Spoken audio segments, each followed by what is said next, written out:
The actions of the Proud Boys in the lead up to the and during the insurrection are expected to be a key focus of the first prime-time hearing of the January 6th investigative committee this week. After first being reported by the New York Times, NBC News has confirmed that a documentary filmmaker who is embedded within the far-right group will appear as a key witness in Thursday's hearing.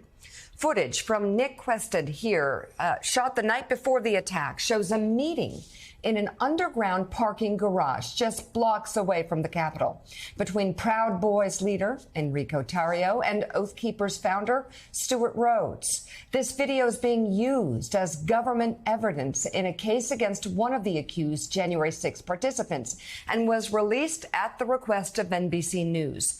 Much of Quested's other footage has not yet been released to the public, including video, reportedly, which shows Tarrio's immediate reaction to the storming of the Capitol. Let's bring in justice reporter for NBC News, Ryan Riley, and White House bureau chief at Politico, and the host of Way Too Early, Jonathan Lemire. Good to have you both with us. So, Ryan, what are we looking at here? The footage certainly looks damning. What else should we expect?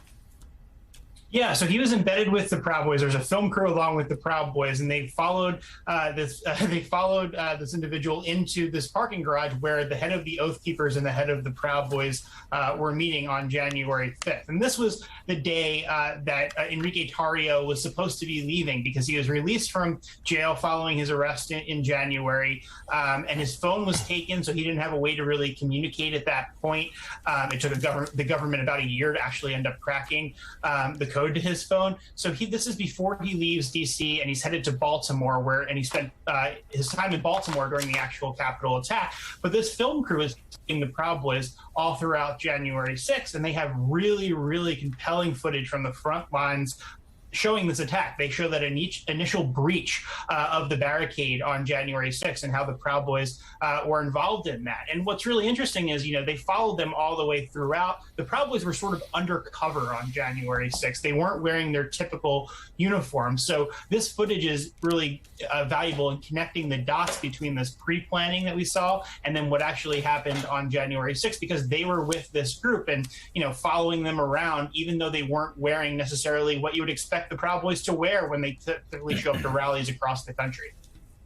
Jonathan Lemire, you've certainly heard us talking. Not that you had much of a choice. We got you taped down to the chair, but you heard what I said at the beginning. 5 hours a day. You heard what I said in the beginning about Marco Rubio's pathetic reaction to the evidence that's going to be coming out. Other Republicans trying to distract, saying it's political witch hunt. Of course, they refuse to do a bipartisan, bicameral commission. They refuse to participate. So, setting this up. I'm just curious, though, when this information floods out, as it's going to flood out, they've got the receipts. They've got Kevin McCarthy's text.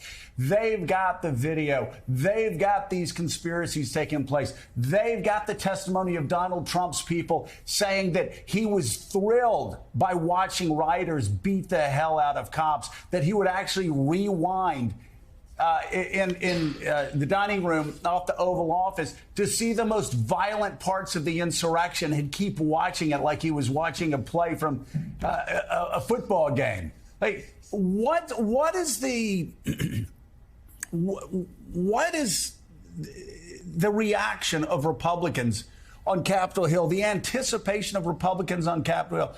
Do you think that most senators will follow, let's say, Mitch McConnell's lead in continuing to attack Donald Trump's actions on January 6th? Will they speak out against this? Or will they take Marco Rubio's route? Will they take senators who were insurrectionists on January 6th? Will he take their route? What are you expecting?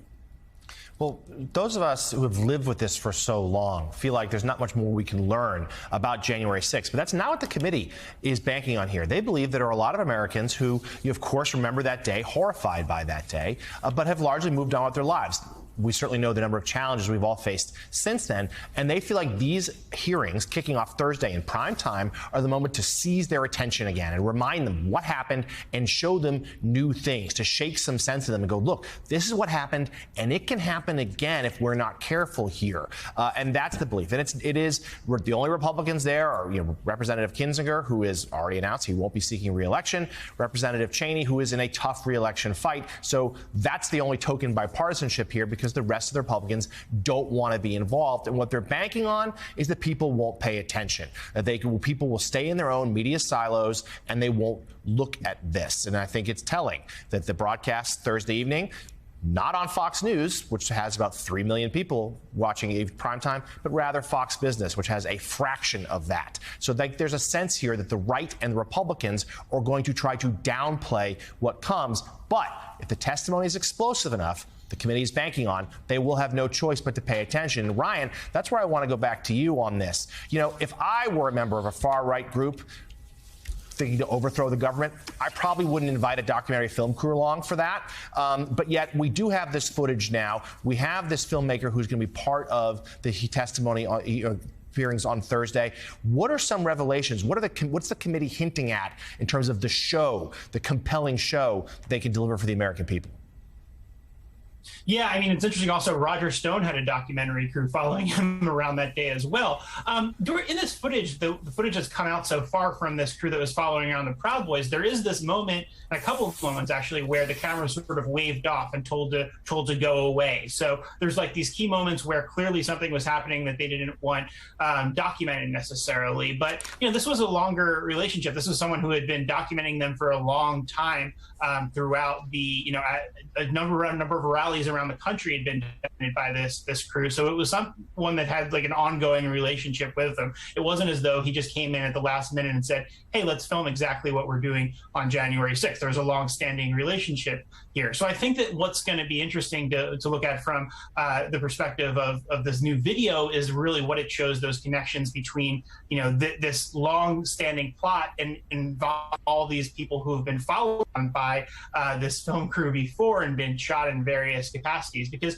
what Online Sleuths has been able to do here is really remarkable in terms of identifying a lot of these suspects. Even the ones we haven't seen charged by the Justice Department are mostly already been identified by Online Sleuths, and they're doing that through facial recognition technology. They're doing that by comparing images from old rallies to these new ones and looking for particular items of clothing that were shared during different events. So they've really been able to make a lot of revelations about what happened on January 6th, and we'll be able to, I think this footage will be able to sort of make a really compelling case about what exactly happened and show the connection, I think, between Trump's words and what actually happened on the ground that day. And that's something that we've seen in a lot of cases is this defendants actually making the point that they did what they did because they actually believe that the election was stolen. To them, the logic sort of follows. They think that the election was stolen, so they did this. They went in and they attacked the Capitol. That was just the logical consequence of what they thought happened, which was they thought that the election was stolen. So I think that, making those connections clear between Trump's words and the actions on January 6th will be what the focus of the January 6th committee as these hearings approach.